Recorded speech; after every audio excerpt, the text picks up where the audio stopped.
I had just parked in front of my son's house. Button-down shirt tucked rosemary casserole, still warm beside me when my phone buzzed. 8 words, no greeting, no punctuation, just cold clinical truth. Don't come in. Lindsay doesn't want you here. I didn't knock. I didn't text back. I just stood there staring through the window at the family dinner I'd been uninvited from by my son.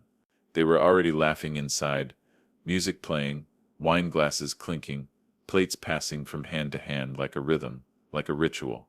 And outside, I was a man holding a dish no one wanted on the doorstep of a house I had paid for. Before we continue, please subscribe to the channel and let us know where you're listening in the comments. I didn't feel anger. Not yet. What I felt was something quieter, like a door closing slowly behind me, like a lock clicking that I hadn't realized existed. I wasn't excluded from dinner. I was erased from the idea of being needed. The sky was starting to shift into its evening blue, the kind of blue that comes just before darkness settles in like a decision.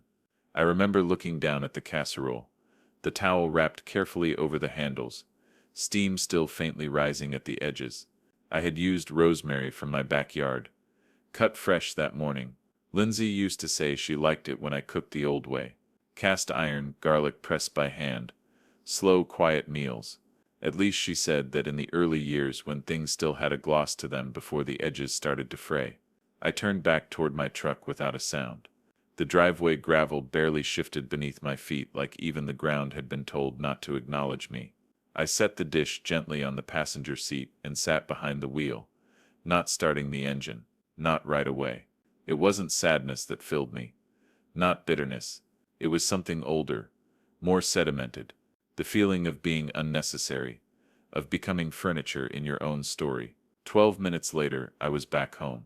Same porch light flickering, the same porch swing hanging just slightly crooked from the storm last spring. I opened the door casserole, still intact, and walked into the quiet. My house is not large, but it carries echoes. Every footstep reminds me that the walls were once filled with more. My late wife, Joan, used to call it our pause button, a space where we could breathe, reset. Now it feels more like the final page of a long chapter, carefully written, barely read. I placed the dish on the counter. Didn't bother with the fridge. I wasn't hungry. Instead, I poured myself a glass of water and sat down at the table, hands folded, listening to nothing. It's remarkable what silence can say when you stop trying to fill it. I stared at the towel covering the dish like it held answers, but all it held was heat slowly fading away like intention unreceived. After a while, I went to the study, opened the top drawer of my old oak desk, the one with the scratch on the side from when Nathan, age 8, tried to help build something like Dad. Inside was a folder labeled simply Granger Family Financial Support. Thick, worn, full of dates, transfers, and confirmations. Every time I said yes. Every time I stepped in. Quietly, willingly. Page 1, $220,000. Down payment, their house. My pension, my wife's life insurance. It was never a loan, never officially. But Nathan had promised. We'll add your name to the deed, Dad. Just once we're settled. It's your home too. It never happened, and I never pushed, because fathers don't ask for titles. They just show up until they're told not to. Page 3. $8,000. Lindsay's dental surgery. Insurance won't cover it. It's more cosmetic. She didn't ask directly. Just let the topic hang in the air until I volunteered. I always did. Page 7. 12. $500. Nathan's green building certification. He dropped out halfway through the course. Never finished. Said it was too theoretical. Page 11. 3. $800. Toby's tutoring program. He's struggling in math, Dad. And we just can't fall behind. Page 15. $14,000. Rebecca's violin summer camp. The only expense I never questioned because Rebecca, unlike the others, still looked me in the eyes when she said thank you. The folder held 7 pages. Each one was a quiet admission that I'd bought more than groceries and lessons. I'd bought relevance, access, a seat at the table. Or so I thought. Around midnight, I made coffee. The real kind, black, no sugar. Sleep wasn't coming, and I didn't want to wait for it. I took my mug and sat back at the desk, flipping through a small leather journal I hadn't written in for months. On the first blank page I wrote, "There's a moment when love becomes a transaction. Most people never notice it until the bill arrives." I stared at those words for a long time, not because I doubted them, but because I knew they were overdue. Some debts don't involve money, and there are bankruptcies no court can process.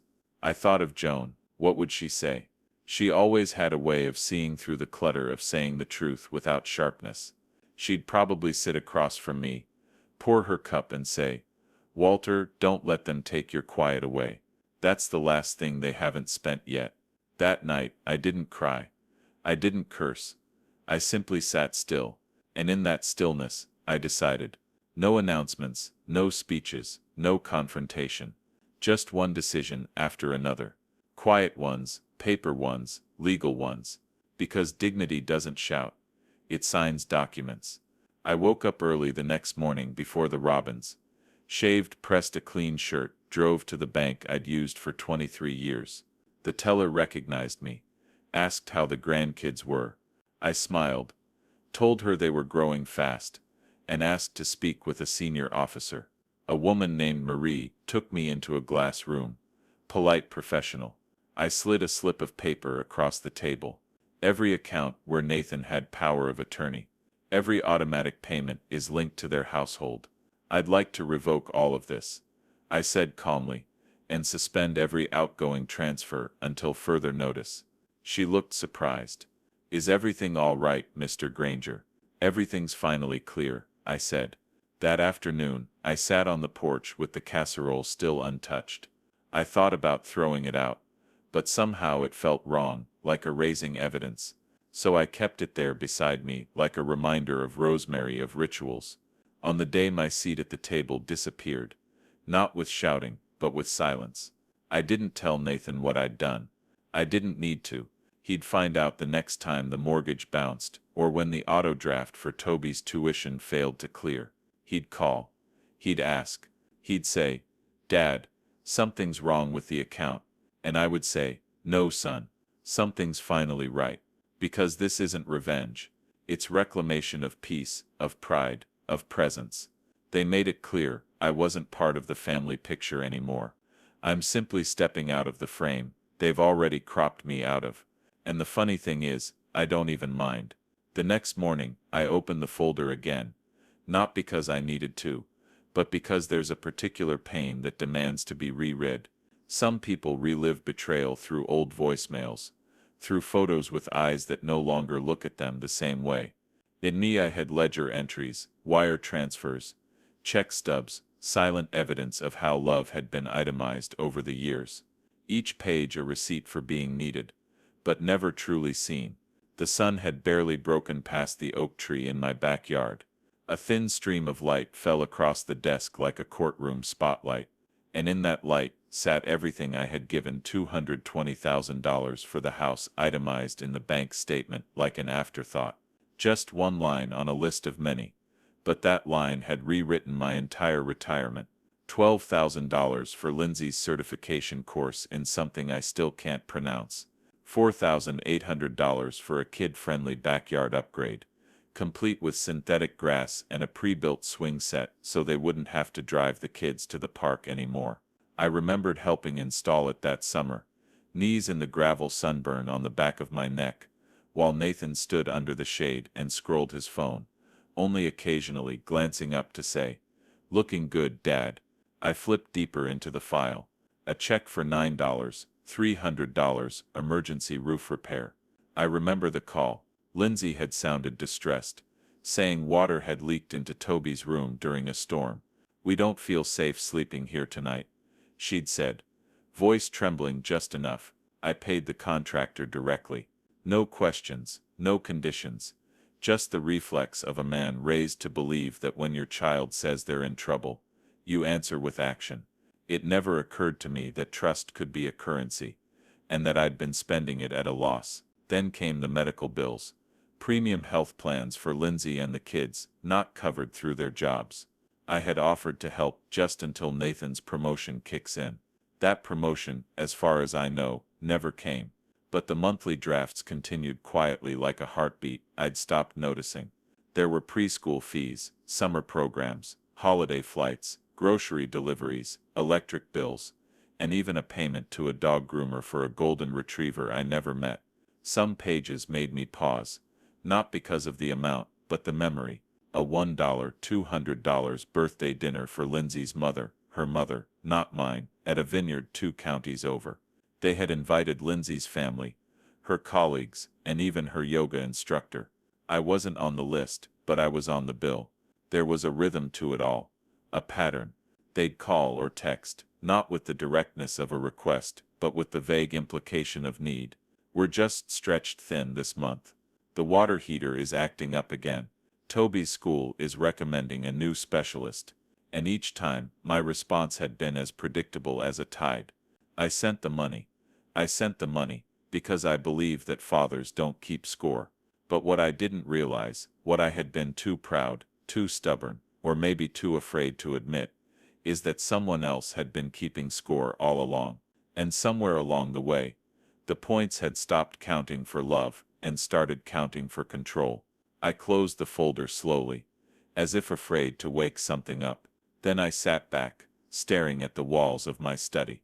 It's a small room, wood pan with the faint smell of old books and lemon oil. On one shelf sat photos.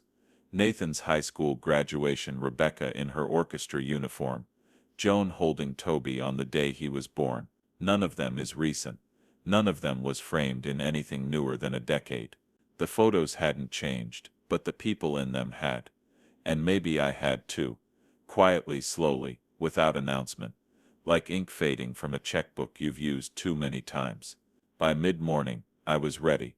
I took the folder and drove to the bank. Not to revoke anything yet, but to request a full list of every active payment tied to my accounts. The teller was polite, professional. She didn't ask why I needed it. Just printed everything and handed it to me in a blue envelope. 174 transactions, monthly, quarterly, annually. Some are as small as $14.99 for an app subscription, some as large as $3,800 for their mortgage.